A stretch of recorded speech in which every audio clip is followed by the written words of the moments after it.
All right. Okay, so as I was saying, you read the line to find out what the main idea is. I mean, what the function is in the context of the main idea. But sometimes it's not outright very clear to say, oh, this is the main idea. So in case you are in that situation, you've read the line and you've gone through the main idea and you're still not really clear what the function is. There's some things that you can do. So one idea is to play negative and positive. And this is something that will help you in a lot of other ways, not just with function, but basically asking yourself, is this doing a good thing for the main idea? Because sometimes when you're looking at a passage, there's going to be a study that's going to support, and then there's going to be one that's going to like refute something, right? So if I say fried chicken is amazing, right? And then I say there's one sentence that says, oh, fried chicken is amazing because it keeps you healthy. Okay, that's a positive because it's outright telling you that fried chicken is good, right? It's outright supporting the main idea. But there are times when something supports it in a negative way. So what example can I give? Sorry, I think someone is unmuted. Okay. So there are times when the main idea is supported in an opposite way. So something that shows that the opposite of the main idea is not true, right? So maybe something that says, oh, there was this doctor who came up with a study about fried chicken, but they lied about the figures, right? So it's like doing the opposite of the main idea. Oh, can you guys see the screen? Yeah. Sorry, let me try to stop and share again. Someone says they can't see the screen.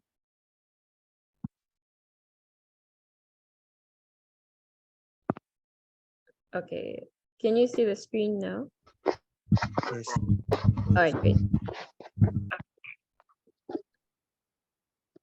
All right, so again, let's just make sure we're all muted. And if you have something to say or a question, then you can unmute.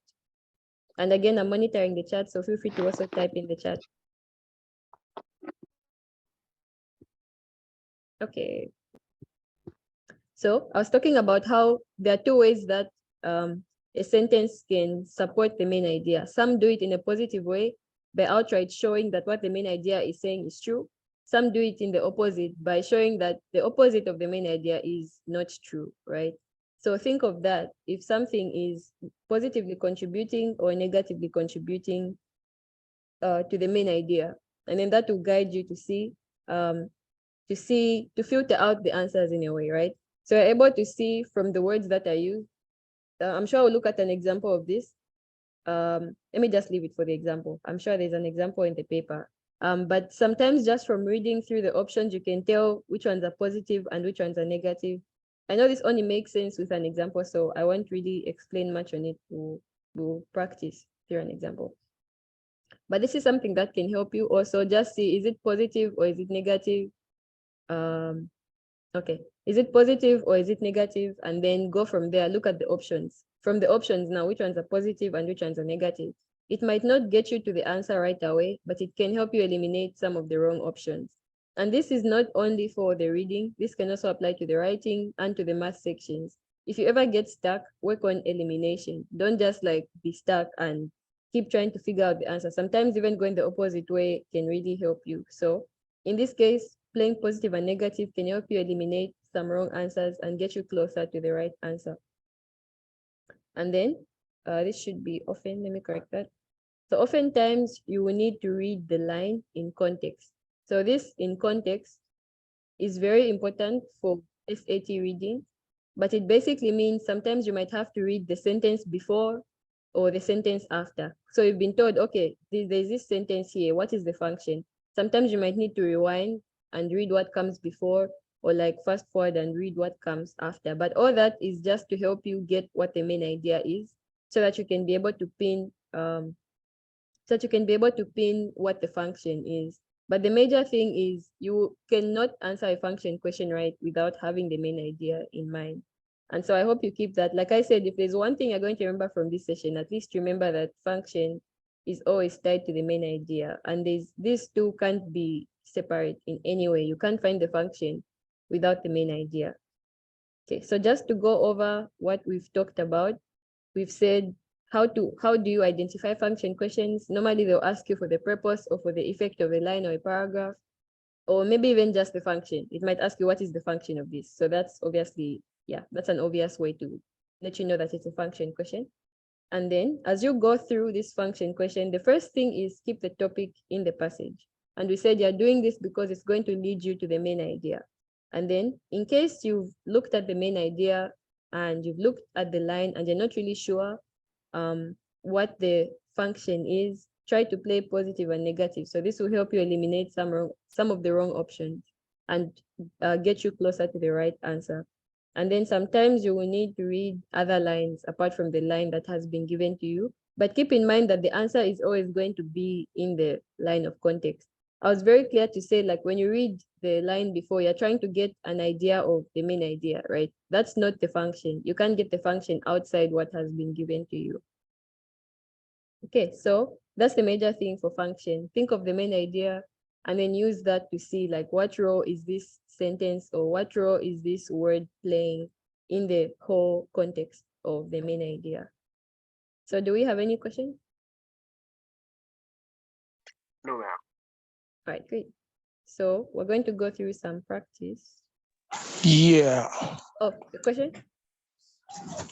Yeah. So like, how do you differentiate between the positive and negative functions? Okay, so I'll show you an example, but okay, am I able to do a whiteboard? Give me a second. Okay, so sometimes they're going to ask you to say, what is the function? The writing is kind of hard, so forgive my handwriting. So they'll ask you what the function is. And then if you look at A, B, C, and D, all of them start with a verb, right? So they'll tell you the function of this is to maybe support. Okay, keep in mind that this is support. Or to refute. Or to, what other example? To conclude. Or to, what can D be? To, I don't know why no verbs are coming to mind. Okay, let's say these are your three options. So you've been asked, like, what is the function of this sentence in the passage? So just by looking at the verbs, the first verbs that have been given, right? Obviously, they'll tell you maybe A is to support the idea that was said before, to refute the claim that was made in the sentence before, to conclude on what the passage has been talking about, right? So in that case, if you know that that sentence is directly supporting the main idea, right? Let's say the fried chicken example, and I'm giving you statistics that show you how amazing fried chicken is, then that definitely supports, and that's a positive because it's directly showing you that the main idea is real. It's like directly strengthening the argument. But then there are some sentences that are meant to refute a counter argument, right? Then that would be a negative. So something that shows you the opposite of the claim that has been made. So in that case, if you're going through seeing what is positive and what is negative, and if you know that this is definitely supporting, you know that your answer is either to support or to conclude. Because we know to refute is to say something is false. So that's a negative. So that's what I meant by positive and negative. Just looking at the verb that has been used and seeing, like, is this showing positivity or is this showing negativity? I don't know if that makes it more clear. Okay, thanks. All right, great. I will do an example, and I hope there's one that directly shows this concept. Yeah. So we're going to go to the SAT practice test 1. I've been very intentional about only using practice test 1 because I want you guys to have practice as much as you can. So I don't want to like go through all of them in the sessions and then not leave you guys with anything. Yeah. So like I said, reading and writing is combined. So you have to be able to know which ones are reading, which ones are writing, because the strategy for each question is different. Yeah. But once you understand what each question wants you to do, it's very easy to tell what the question is asking you about. So these are writing questions. Okay, here, this is the main purpose. I remember we did this question last week. So number 8, it asks you for the function. So this is outright asking you for the function. So it's asking you for the function of the underlined sentence in the text as a whole. I feel like we might have done this question, but we'll do it anyway.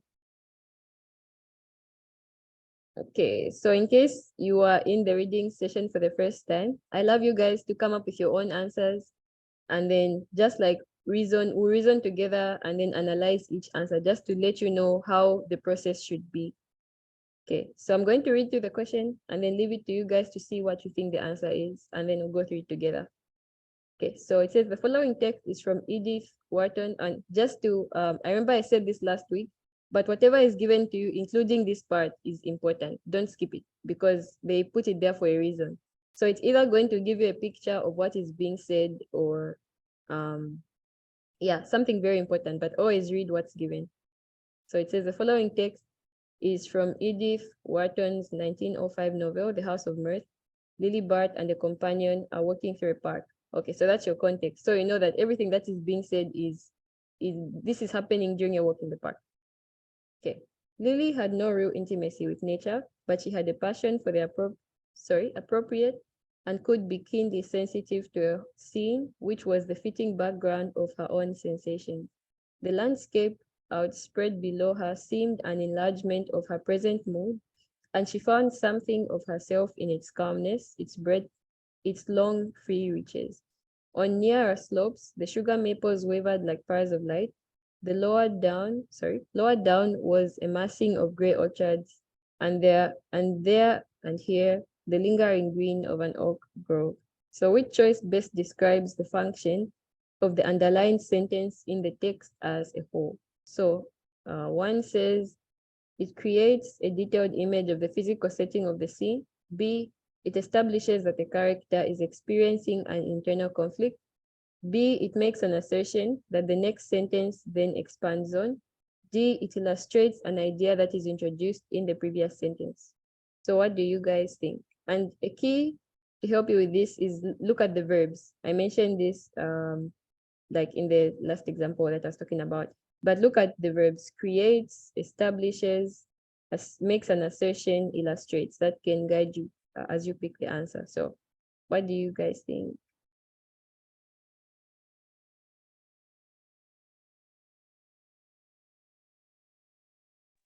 Choice D. Did you say B? Choice D. I'm not sure I got you. Did you say D or B? D. Okay, D. All right, I'll put that in the chat. Do you guys agree with D? Does anyone think it's a different answer? Yeah, it's D. All right, D. Great. All right, that's amazing. So as we go through, I'm glad that it's unanimous. Yeah, so as we go through, let's go through the steps. So step one, let me put this in the chat. Step one is topic. Or let me just say main idea, because we're going to tie that all together.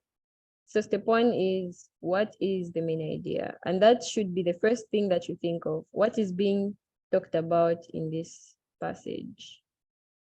Let me send this. Okay, so what is the main idea?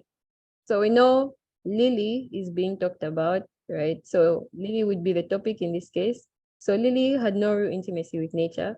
So she wasn't really connected to nature, but she had a passion for the appropriate and could be keenly sensitive to a scene which was the fitting background of her own sensations. So we've been told what the main idea is. There's this woman, Lily, who didn't really feel connected to nature, but sometimes she could find something that was amazing, right? And then the following sentences, the landscape outspread below her. So what's being described here is how the landscape was looking. And before we were told like, she could be sensitive to a scene. So this is describing one of the scenes that she was sensitive to, right? She found herself calm. So the nature was affecting her, even though she wasn't really connected to nature. And what follows is still a description of that. So don't just look at this, right? If I was just looking at this sentence alone, I would go for A, right? Because it does create a detailed image of a physical setting of a scene. But remember that that's not function. That's not the function. That is what it is, right? This is what it is. It is a detailed image of a physical setting, but connected to what has been said already, right? That would take us to D, because it's illustrating an idea that has been already put. And If you're not convinced that D is the answer, we can as well eliminate B and C. So we already said A is wrong because it doesn't give the function. It just tells you what the sentence is. And you always find an answer like this when it comes to functions. So make sure that you don't fall for this trap, because even though it is a detailed image, that's not the function. So B says it establishes that a character is experiencing an internal conflict, right? So it does talk about the experience of a character, but there's no internal conflict. So this is outright wrong. There's no internal conflict there, right? We were told that there was this scene and she was calm, right? And she was free of the long reaches. So yeah. C says it makes an assertion that the next sentence then expands on. There's no assertion here and there's no expansion either, right? Because both of them are descriptions of this amazing scenery. None of them is an assertion and then an expansion. If you were to be asked of the function of this one, the first sentence, maybe C would be an answer, because the assertion is that, oh, Lily can sometimes be connected to nature. What follows is an expansion, right? But in this case, we're being asked about the expansion. So what is the function in the context of Lily and her not connecting to nature? So that's why we went for D, right? So step 1 is, what is the main idea? Step 2 is read the sentence. So as you read the sentence in that context, I'll put it like that. So as you read the sentence, keep in mind what is being said previously, and your answer should be a combination of those, right? So you've read the main idea and then you've connected it. So your answer should be the connection between the sentence and the main idea. So always keep that in mind. All right, this is great so far. So let's look for another function question. All right, here we go. Function. Right, so this tells us that we're being asked for a function question. And I haven't taken this new SAT before, but if I were you, I would read the question first before going through the passage, because you already know what is being asked of you. So you don't have to like read the question, go back to the passage. You can just do both at once. So I'd advise you to first go to the question and know, like, what is this question asking me about before you read the passage, because that will save you a lot of time. So that you're doing focused reading, you already know what is being asked. Okay, so we already know that this is asking for the function of the underlined sentence. So let's go through. And remember, our first goal is to find what the main idea is, and that will normally be in the first sentence. So let's read the first sentence. It says, a study by a team, including finance professor Madhu Regavaran, suggests that exposure to sunshine during workday can lead to overly optimistic behavior. So this is what is being said, right? It's talking about sunshine. I would say sunshine is a topic. What is being said about it, that it can lead to optimistic behavior. So we know what the main idea is. Now let's read this sentence in the context of that, right? It says, using data spanning from 1994 to 2010 for a set of US companies, the team compared over 29,000 annual earnings forecasts to the actual earnings later reported by those companies. So basically they asked the employees, like, how much do you think we're going to make? And then calculated the actual amount they made. Okay. And then there's no need to read the last sentence. So let's go to the last. It says, which choice best states the function of the underlying sentence in the overall structure of the text? Sorry? Presenting a specific example. Giving a specific example. So B? Yep. All right, great. So we have B. Anyone think anything else? Let me read through the options. So A says to summarize the results of the team's analysis. B says to present a specific example that illustrates the study's findings. C, to explain part of the methodology used in the team study. D, to call out a challenge to the team faced in conducting its analysis. Okay, so we have a lot of Bs, and I definitely agree with B. So this is great, right? So we already read the sentence and we already knew what the main idea was. So it was very easy for us to use that and tie it back and find what the function is. Does anyone disagree with B, or are there any questions?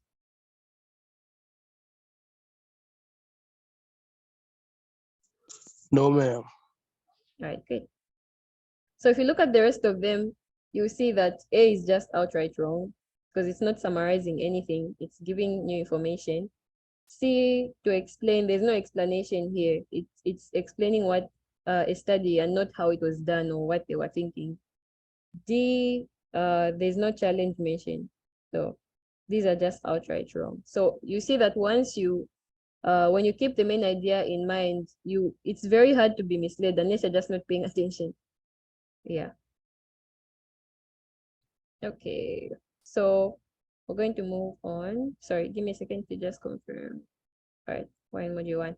All right, so let's skip ahead and see when the next function is. All right, 11. Okay, let me just. All right, it says the following text is from Maggie Pogues Johnson's 1910 poem, Poet of Our Race. In this poem, the speaker is addressing Paul Lawrence Dunbar, a Black author. I remember we did this question last week, but we'll do it again since we now know what function is. Oh, sorry, not last week, the last time we had reading. All right, it says, thou with a stroke of mighty pen hast stored thou of mirth and read the hearts and souls of men as cradled from their birth. The language of the flowers, thou hast read them all, and in the little brook responded to thy call. So it says, which choice best states the main purpose of the text? So in this case, we're being asked for the main purpose of the entire text, right? And so this becomes even more important because it tells us the context of what is going on, right? We know that this is a poem, and it's addressed to Paul, who is a Black author. So when you look at all of this, what is the function? So first of all, what is the main idea of this? And then from the main idea, what is being said about, or what is the role that the whole passage plays in terms of the main idea? I would say this is kind of close to inference because you kind of have to look outside the passage to come up with the answer, but you still are leaning on the passage. And so A says to praise a certain writer for being especially perceptive regarding people and nature. B says to establish that a certain writer has read extensively about a variety of topics. C says to call attention to a certain writer's careful and elaborately detailed writing process. D says to recount fond memories of an afternoon spent in nature with a certain writer. So what do we think?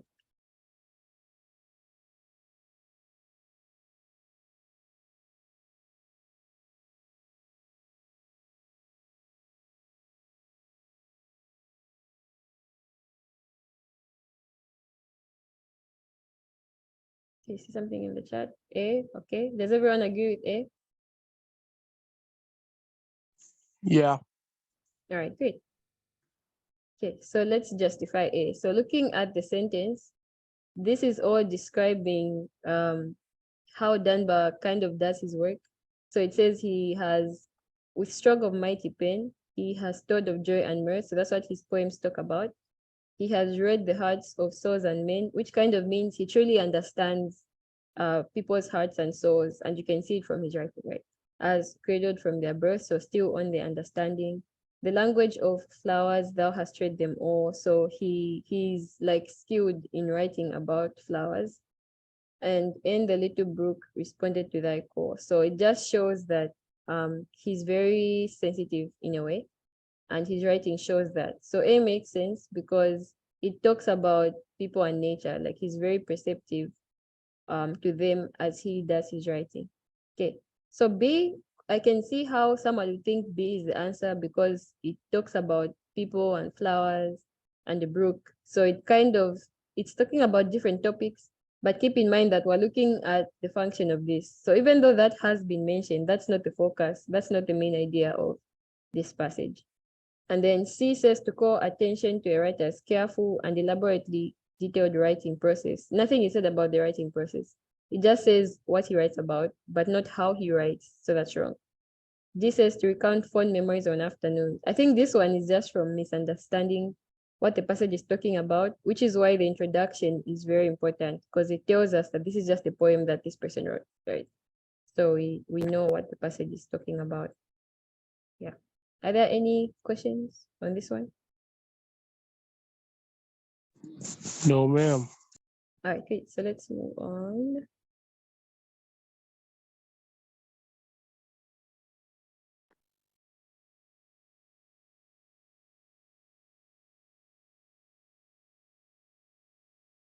for the most part, going through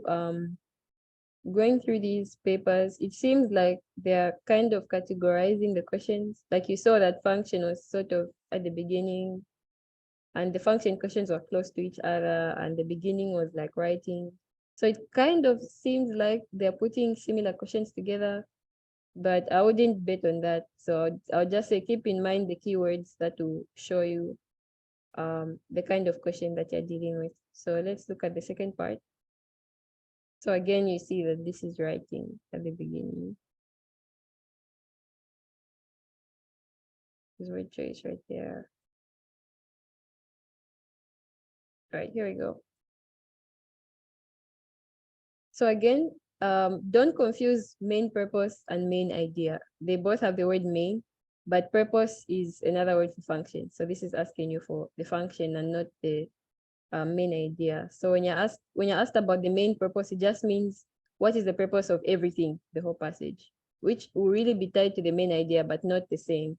You have to like go a step further and see what the function is. As I said, this is kind of closer to inference because you kind of have to look outside the passage to find what the purpose is, but it's going to be very closely connected to the main idea. So let's do this one. It says, sorry? So what you're saying is, say like in simple terms, the difference between the main idea and the main purpose is the main idea tells you what the passage is saying, while the main purpose tells what the use of letting you know this information.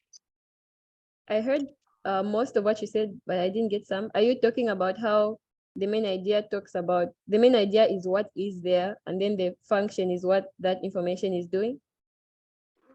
Yes, I was practically diverging between the two. Oh, yes, yes, yes. Yeah. So the difference is that the main idea just tells you what is there. Like we said, it's the topic plus the so what, but the function tells you what that information is doing. Like, why did the author write this? Or what connection does it have to what is there? So as I said, it requires you to like kind of go a step further than the main idea because you have to think of why the author wrote that information. But as I said, it's closely tied to the main idea, and you never have to really analyze and like sit down and it's going to be given to you in some way. Okay, so for this one, I'll just read through it. So I want you guys to work through the process and then see what you think the answer is. So it says the following text is from Charlotte Brant's 1847 novel Jane Eyre. Jane works as a governess at Thornfield Hall. I went on my day's business tranquilly, but ever and anon vague questions kept wandering across my brain of reasons I should quit Thornfield, and I kept involuntarily framing advertisements and pondering conjectures about new situations. These thoughts I did not think to check. They might germinate and bear fruit if they could. Which choice best states the main purpose of the text? To convey a contrast between Jane's outward calmness and internal restlessness, to emphasize Jane's loyalty to the people she works for at Thornfield Hall, to demonstrate that Jane finds the situation both challenging and deeply fulfilling, to describe Jane's determination to secure employment outside Thornfield Hall. So what do you guys think?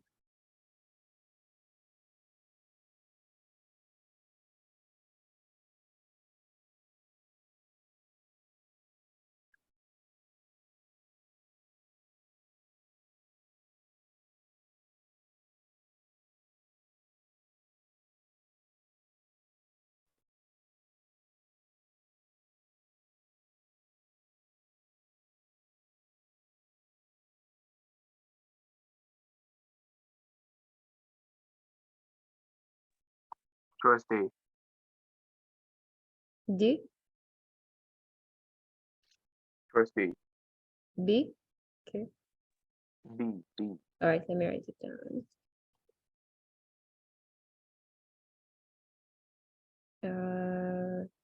Oh, that was an accident. Can you guys still see my screen? Yeah, sure. All right, great. Does everyone agree with B?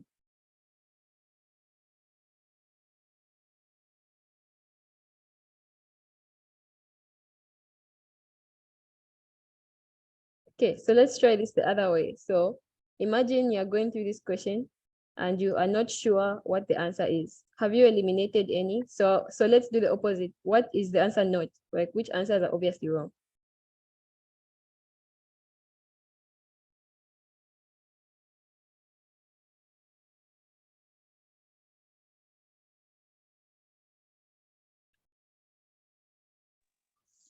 I'd say C. Okay, so C is out. Okay, anyone else? Have you As well, eliminated for that any? matter, Mhm. as well as A for that matter. A, okay, so A is out. C, all right, so C is eliminated, A is eliminated. Anyone else? Okay, so from what people are saying, it seems like the options are between B and D. So I'm doing this just to like let you know that once you, or if you feel that you've gotten stuck, there's definitely more you can do. So think the other way. So don't just keep trying to like force yourself to find what the answer is. Sometimes you have to do it the other way around. So obviously eliminate some and see if that leads you to the right answer. Okay. So let's read through. So remember, the first thing is to find the main idea, right? So it says, I went on, oh, and we've been told that Jane is working at the hall. So this gives us the context, right? So it says, I went on with my day's business tranquilly, but ever and unknown vague questions kept wandering across my brain of reasons why I should quit Thornfield. So this is kind of the main idea. We know Jane is the topic and her work at Thornfield Hall. So she was working, but she kept having a lot of questions about whether she should quit. So this is kind of like the idea, like Jane wants to quit, right? So if we go to the next part, it says, I kept involuntarily framing advertisements and pondering conjectures about new situations. So first of all, she wanted to quit. Second of all, she was thinking about different situations, like basically her not being at Thornfield. These thoughts I did not think to check. They might germinate and bear fruit if they could. So basically, those thoughts were like running through, like here it says involuntarily. So she wasn't like sitting down and being like, okay, now let me think of how it would be outside Thornfield. Those were just like thoughts that were freely going through her mind, but she didn't think to check them. So she wasn't actually considering leaving, in short. And she says those thoughts might have germinated, meaning she might have left if she allowed her thoughts to sort of take control, right? So this is what the passage is saying. So we know what, this is a very short passage, so we kind of have a grasp of the main idea of the passage. So let's go through. We saw C was the first, so let's eliminate C. It says to demonstrate that Jane finds her situation both challenging and deeply fulfilling. This is wrong because of the deeply fulfilling part, right? There's nothing positive, which is so bad. There's nothing positive in this whole passage. It's all her wondering why she left and her thinking about how it would be if she left. So I think this would come from misunderstanding the passage. So C is out, right? Another one that was eliminated was A. And A says to convey a contrast between Jane's outward calmness and internal restlessness. I don't know, I would keep A because the first part talks about how she went on her business tranquilly. Tranquil is like peace. So basically, she was looking okay, but then suggestions kept wandering in her mind and she didn't check them. So I would keep A because there is a contrast that's there between Jane's outward calmness and her internal restlessness. Then let's look at B. B was suggested as an answer. So to emphasize Jane's loyalty to the people she works for at Thornfield. So for this one, I would say it kind of goes beyond what we're given in the passage, right? So we're told that Jane had thoughts of leaving, and we're told she was framing advertisements in her mind, but she didn't check those thoughts because she wasn't really thinking of leaving. But we're not told why. Is it maybe because she got a promotion at work? Is it maybe because it's close to her home? You know, like there's just so much that could have caused her wanting to stay. So B kind of goes beyond what we're given in the passage. Nothing is said about Jane's loyalty to the people she works for. Even though maybe it might be a possibility, there's nothing that outright tells us that she was thinking of staying because she was loyal. Let's go to which one haven't you looked at? D. D says to describe Jane's determination to secure employment outside Thornfield Hall. This is outright wrong based on what we talked about, right? We said Jane had thoughts, but she wasn't really considering leaving. So there's nothing that talks about her wanting to secure employment. Of course, it says she thought about it, like she was thinking about those situations, but there's nothing that says she like looked for other places of employment. And so that leaves us with A. So what do you guys think? Do you agree with A? Are you still for another option? Oh, I see it's A. Okay, great. Yeah, I think it's A. Right, great. Okay, so we saw how elimination was really able to help us. And I'll say when it comes to a literature passage like this one, we saw that we didn't even have the chance to like get a main idea, which is a sentence long, because literature passages are kind of different from the usual science and social studies. It's not that easy to get what the main idea is. So I would say if you are looking at the literature passage, elimination is your best friend, because like we were able to find the answer just from seeing what was wrong about the rest of the options. So keep that in mind. Elimination is helpful, especially for certain kinds like literature, because you have a lot of information, and so some of the options will be outright wrong, and then some are going to be right. So that will definitely help you to get to the right answer. Another trick, as I said, is looking at the verbs. So we have convey, emphasize, demonstrate, describe. So that might help you to come up with the answer. Is this passage really a description? Is it explaining something? Is it emphasizing something that has been said, or is it a demonstration? So that can definitely also help you to get to the answer. So are there any questions based on this question? No. All right, great. Ma'am. So let's see. Let's look for another function question.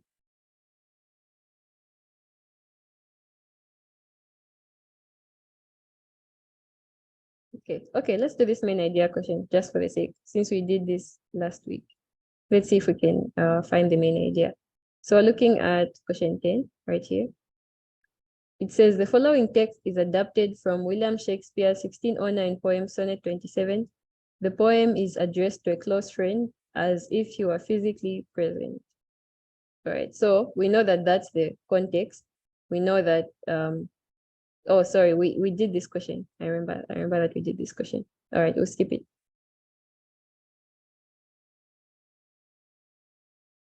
All right, so what follows after that is definitely, I can see some writing going on, some evidence questions. So we see that there's really kind of a pattern that they're following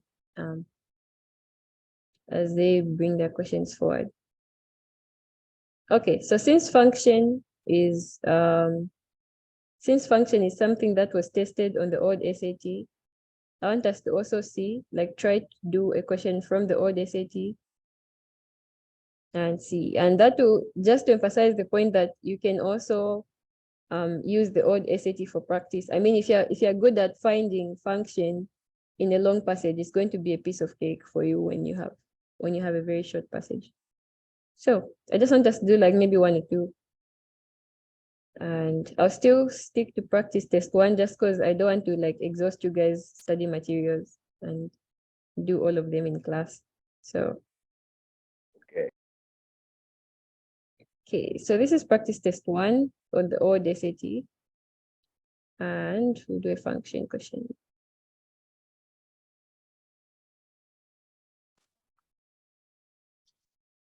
Okay, developmental pattern of the passage. Yeah, this one you actually knew what kind of passage it is, because literature was always first, You and passed then you one. would have like social studies. Sorry? You passed a function question. Oh, I did? Oh, I see. Thank you. Thank you for that. So it says the main purpose of the first paragraph. All right, great. So we already know what we're being asked was. We're being asked for the main function of the first paragraph. So let's go back. So normally we would have to like read the whole passage, but since we're working on getting function from a small part, we're only going to read the first paragraph. So it says, Akira came directly, breaking all tradition. Was that it? Had he followed form? Had he asked his mother to speak to his father to approach a go-between? would Chai have been more receptive? So I did two again. It says Akira came directly. Oh, sorry. Let me read the introduction. That will give us more context. It says the setting is Japan. In 1920, Chai and her daughter Naomi are members of the House of Fuji, a noble family. So we know who Chai and Naomi are. So it says Akira came directly, breaking all tradition. Was that it? Had he followed form? Had he asked his mother to speak to his father to approach a go-between? Would Chai have been more receptive? So let's go to the options. Okay, so we are on question 7. It says the main purpose of the first paragraph is to describe a culture, criticize a tradition, question a suggestion, analyze a reaction. Question or suggestion? Sorry? Question or suggestion? Question a suggestion. So C. Okay. What does everyone else think? Do you guys agree with C? I think it's D. D. Sorry, I think it's A. A. Okay. This is nice. I love it when there are different ideas. So we have C, D, and A. D. D. C. I heard the C. Yes. All right, great. Okay. So does anyone want to defend their answer? Sure. You can go ahead. Okay, first thing, it starts off with a question, seeing what the acts are saying. The Mhm. style of the question. Plus, it says which things have been different, Mm-hmm. which things have been more receptive. So maybe it was like saying he did something stupid or whatnot, and then he did something smart and was the result of it different. Okay, great. So I can see how, let me go back to 7. I can see how C makes sense. Yeah. Doesn't anyone want to defend either A or D? Or maybe you think B is the answer? Well, yeah, I'd like to know. You can go ahead. Well, if we return back to the question, it says that he broke all traditions. So that means that it is a culture for what he was supposed to do, but he broke the tradition, meaning that he broke the culture with it. Great, thank you. So that would be option A. Are you for A? Yeah. All right, great. So we have a defense for A and C. Doesn't anyone want to defend D? It does sound plausible. So D sounds plausible with it out. Sorry? Even though I didn't choose D, D does sound plausible. You are kind of breaking, so I can't really get. Even though I did not choose D, D does sound plausible, and the reason why I said that kind of sounds like scrutiny. Oh, I see. I see. Okay, so let's go back. So now we have all these suggestions and we see the reasoning behind each one. So let's try to follow the steps and see if it leads us to one answer. Right, so the first step is, what is the main idea, right? So here, the first part says, Akira came directly, breaking all tradition. So that's like our introduction to this passage. And we know that he's breaking tradition, like what he did after this was breaking tradition. And then it says, had he followed form, had he asked his mother to speak to his father to approach a go-between, would Chai have been more receptive? So I feel like this would make more sense reading through the entire passage, but just this is enough to tell us that Akira went, like the plan was to marry this daughter, Naomi, and he went to see the mom, Chai, and like he didn't follow the tradition, like he went on his own instead of going with a go-between. Yeah. So would Chai have accepted his request if he had gone with a go-between? So I agree with the tradition one, because the first part is talking about tradition, right? He broke the tradition. Second part is saying, had he followed form, tradition, he asked his mother to speak to his father to approach a go-between, tradition, would Chai have been more receptive, right? So even though there's a part that talks about Chai being more receptive, and there's an implication of Akira making a mistake. Remember that the main idea has to be talked about throughout, right? And here the only part that talks about Chai, like, you know, the reaction that he got was the last sentence. So remember that we can't get the main idea from just a small part of it. We have to get the main idea from everything, right? So if we go to the options, I would go with the description just because that's implied from the beginning, right? He broke tradition, he went on his own, he didn't go with a go-between, he didn't follow the form. And then B, there's no criticism of the tradition. So I don't think anyone suggested B. Let me check the chat. Yeah, I don't think anyone suggested B. C says to question a suggestion. So I think just the word suggestion makes this wrong because it doesn't say like Akira was thinking of all these things. Like it says he went, like he did all these things. So there's no suggestion, like the word itself, suggestion, just, yeah. There's no suggestion involved. It's just like he did all these things, he didn't follow the tradition.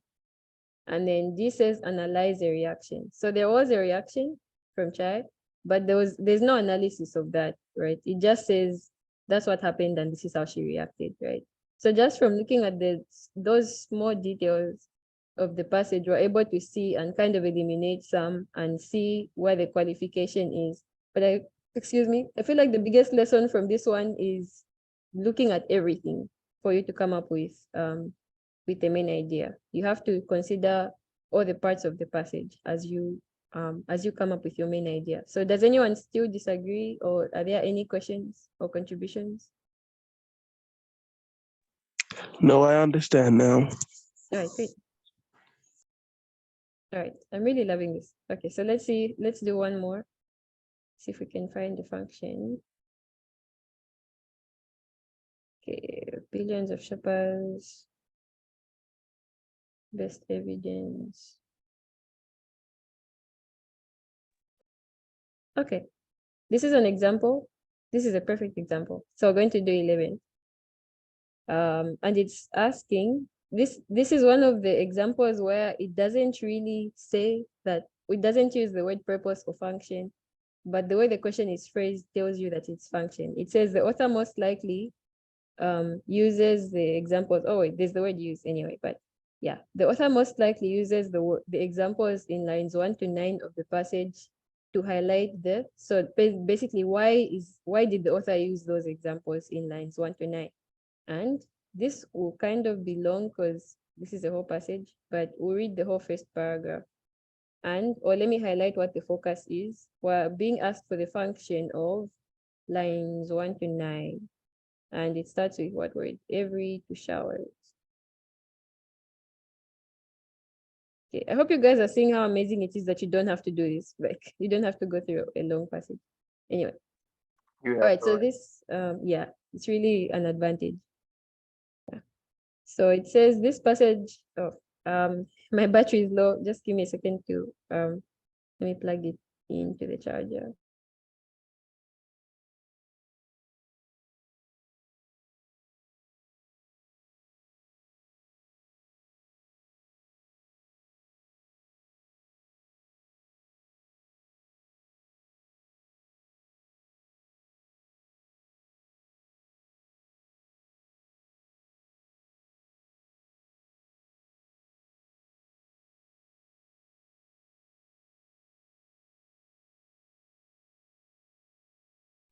Okay, so we're looking at the function of lines 1 to 9, and we'll read the whole paragraph just to give us some context. So the title says money can't buy love, and this passage is about asymmetric beliefs about gift price and feelings of appreciation. Okay, so it says every day millions of shoppers hit the stores in full force, both online and on foot, searching frantically for the perfect gift. Last year, Americans spent over 30 billion at retail stores in the month of December alone. Aside from purchasing holiday gifts, most people regularly buy presents for other occasions throughout the year, including weddings, birthdays, anniversaries, graduations, and baby showers. This frequent experience of gift giving, oh, never mind. I'll just end there because this is something different. Yeah. Okay, so millions of shoppers hit the stores, perfect gift money was spent, and people purchase those gifts, and they purchase gifts throughout the year. And we know what the passage is about. It says, money can't buy love, the gifts about gift price and feelings of appreciation. Come to think of it, let's read. I know I keep changing, but I just like, this doesn't give us the main idea. So let's keep reading. So it says, where right here, after this, after the highlighted part, it says this frequent experience of gift giving can engender ambivalent feelings in gift givers. Many relish the opportunity to buy presents because gift giving offers a powerful means to build stronger bonds with one's closest peers. At the same time, many dread the thought of buying gifts. They worry that their purchases will disappoint rather than delight the intended recipients. So let's go to the options. We are here. A says, so why did the author include those examples of shopping, like gifts bought, right? So A says to highlight the regularity with which people shop for gifts. B says to highlight the recent increase in the amount of money spent on gifts. C says to highlight the anxiety gift shopping causes for consumers. And then D says to highlight the number of special occasions involving gift giving. So what do you guys think? I say D. B, okay. No, I said D. Oh, D, sorry, D. Hello, C. C, okay. So we have D and C. Any other?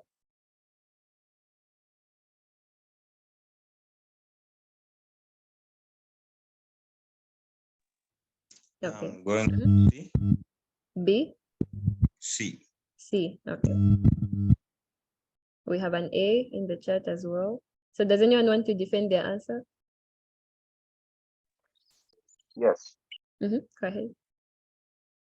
According to the passage, it says about them worrying about whether the president will give the life.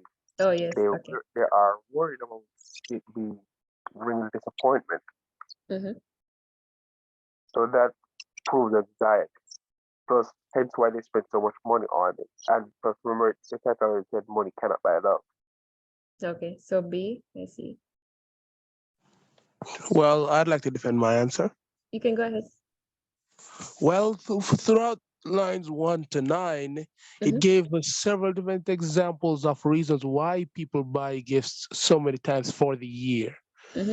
Not only does it tell the amount of money, but because of different events, different gifts are bought all around the year, all year long. So that means, so I would say that means that because these events happen every year, there's constantly a huge amount of gifts being bought. Okay. So is that a difference for D? Yes. All right, great. So we have a difference for B and D. I think there was a C as well. Doesn't anyone want to defend C? Yeah, C was what I defended. Oh, C, not D. Okay, I see. Yeah, I defended for choice C. Sorry about that. Oh, yeah. Okay, I see it now. Doesn't anyone want to defend B or A? Wait, D or... Okay, this is me getting confused. Okay, so A was defended, C was defended. So doesn't anyone want to defend B or D?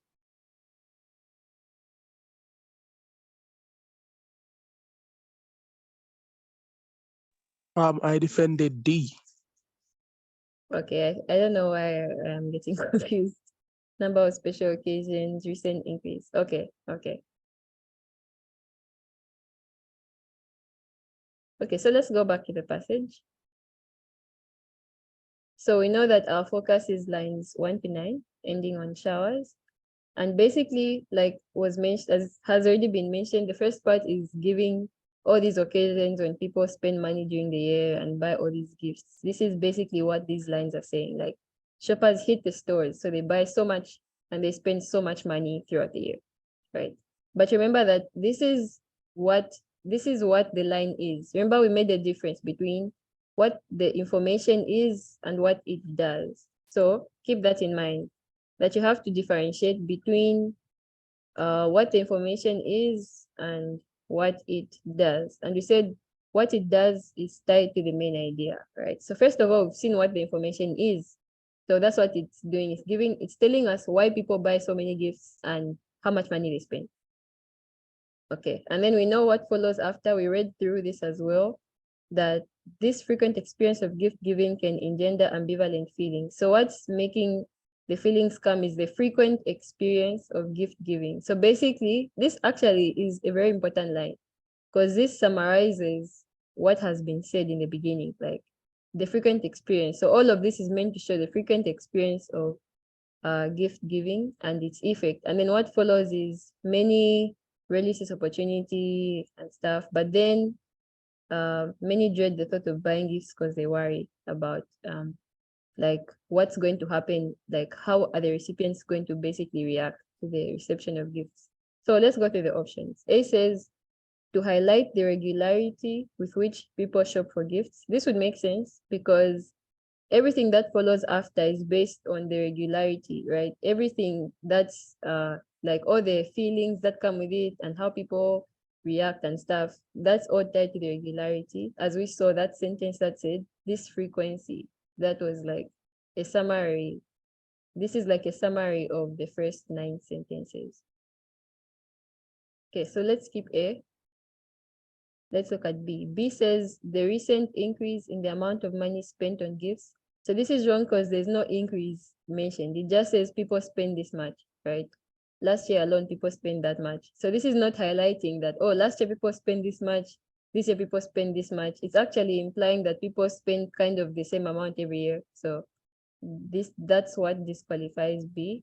C says the anxiety gift shopping causes for some consumers. So even though the sentence afterwards talks about anxiety, all of these sentences are not talking about anxiety, right? It's not like sentence 1 was like, oh yeah, so people when they're giving gifts wonder if people will like what they buy for their babies on baby showers, and they wonder what will happen if they buy, I don't know, handkerchiefs on graduations, right? It wasn't really talking about the emotions. It was basically just saying people buy this, and they spend this much amount of money. So that's what disqualifies C. This is to highlight the number of special occasions involving gift giving. This is what the information is. So right, so it does tell you that, oh, people give gifts on graduation and people give gifts on baby showers. That's what the information is, but it doesn't show what it does. So we said the frequency is what leads to the next discussion, like, oh yeah, people end up feeling like anxious and stuff because of how much they have to buy gifts. So A makes sense. D is only wrong because it doesn't give the function. It just says what the information is and not what it does. Let me say D would have made sense if the rest of the passage was talking about special occasions, if that makes sense. Like if the focus was, oh, like Christmas and like, oh, birthdays. But the whole frequency is tied to another discussion. And so that's what determines what the information is doing. So you've seen how this is really like enforcing the ideas that we talked about, the fact that you really have to figure out the main idea first, and then that will lead you to the main idea. So what do you guys think? Do you agree with A? Do you disagree? A is correct. The reason why I see is not correct in my own rebuttal is because I misread the question for the Oh, first 9 lines.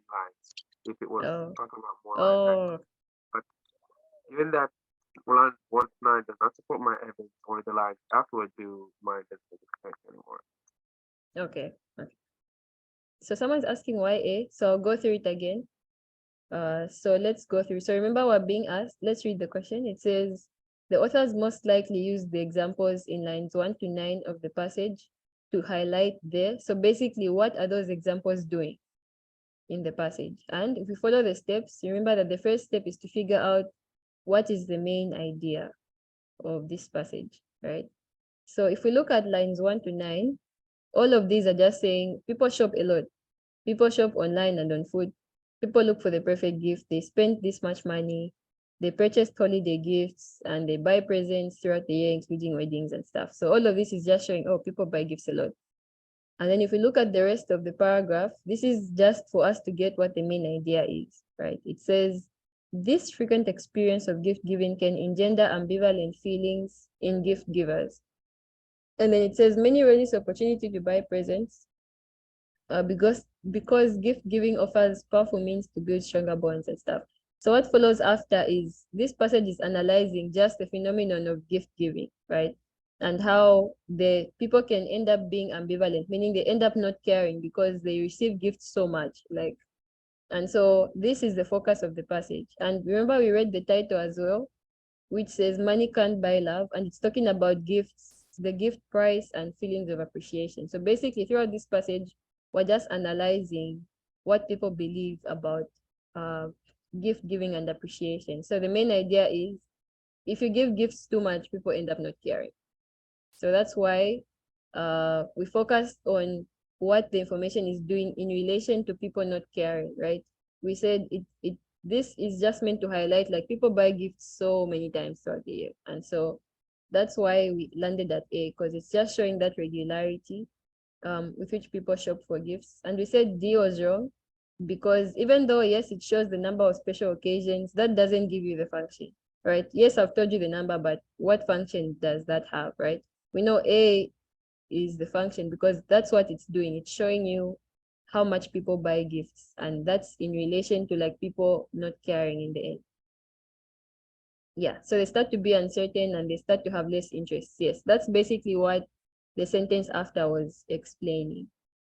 Yeah, I'm glad you guys don't have to deal with this because you would have only had one paragraph and that would have already told you what the main idea was. But in our case, we had to keep reading for us to find what the main idea was. So yeah, I love this example because it just shows the difference between, like, what the information is and what it does, and, like, the importance of making that difference as you come up with the answer.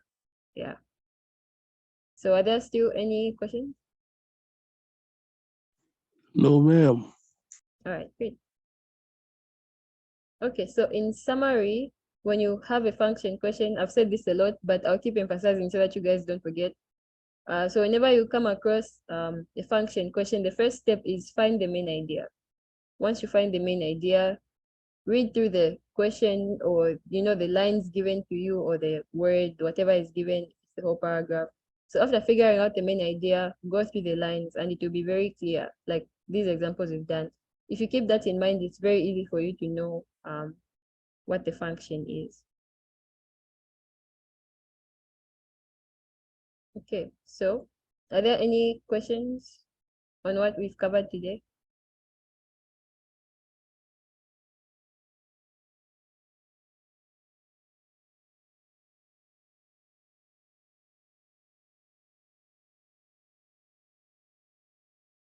Okay, great. So we finished early today. So I'm going to end the session now.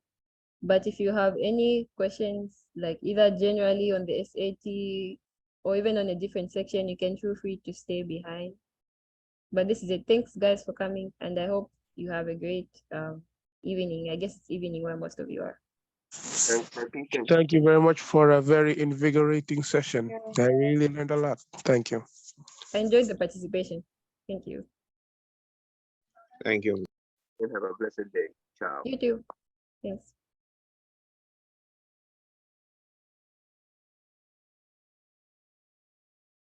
The previous sessions. Okay, so that's been kind of a concern because we do have the sessions, like we uploaded them to a Google Drive folder, but the space is full, so we weren't able to, like, upload new sessions.